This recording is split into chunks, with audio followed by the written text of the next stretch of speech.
Cheers and celebrations erupted in Little London in Westmoreland on Sunday as supporters of Dr Garfield James reacted to what they believe is a victorious outcome in the Jamaica Labour Party's internal selection process.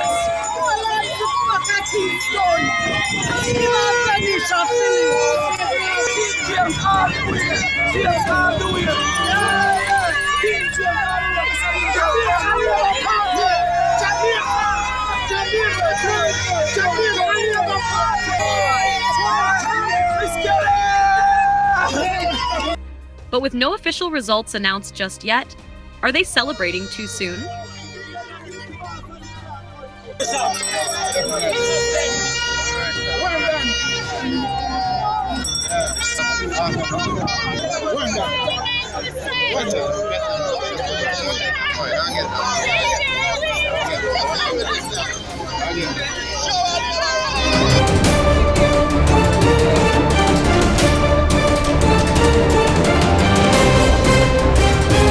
A wave of jubilation swept across the grounds of Little London High School Sunday afternoon as supporters of Dr. Garfield James responded to what they say are unofficial results in his favor.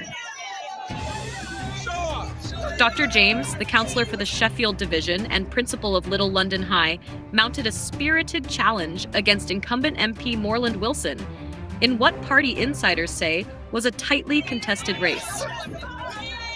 The selection exercise, held at both Little London and Grange Hill High Schools, saw party workers casting ballots across the constituency's 5 municipal divisions.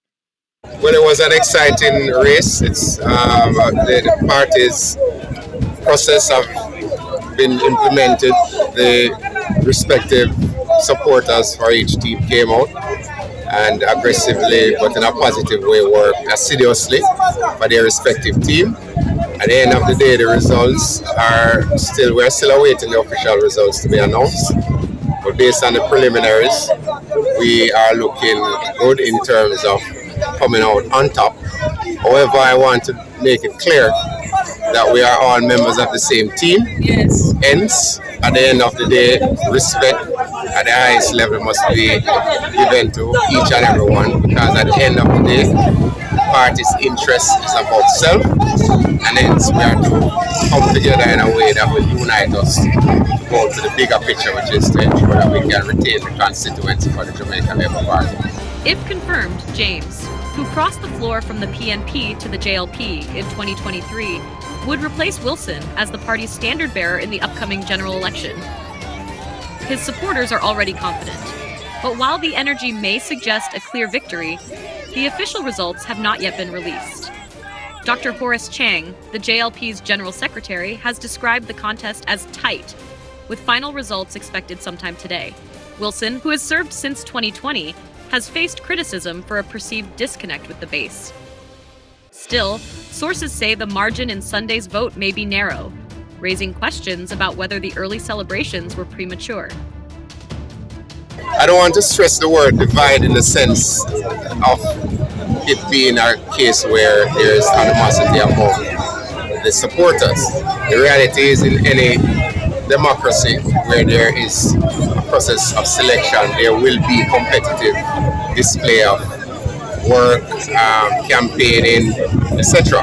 At the end of that process, labor rights tend to come together to work for one objective, which is to ensure that we win. And at the end of the day, we are all members of the same team, and we are going to ensure that we do what is necessary to facilitate that sort of growth and camaraderie among ourselves. So I have no doubt that we will come together in a short order to ensure that we put the energy behind one team with one objective, which is to ensure that we can secure the constituency for the government, to ensure that we retain government being in power for the third term. At this point, we're not making promises. At this point, we'll ensure that we put forward to the constituency and the constituents in relation to us providing better or greater representation, and to build on what has started and to ensure that we can work together to make this constituency one of the greatest. So while the cheers rang out across Little London, the final call is still pending. All eyes now turn to the JLP leadership for confirmation, of who will represent Westmoreland Western in the next general election. Don't cry, don't cry, don't cry, don't cry.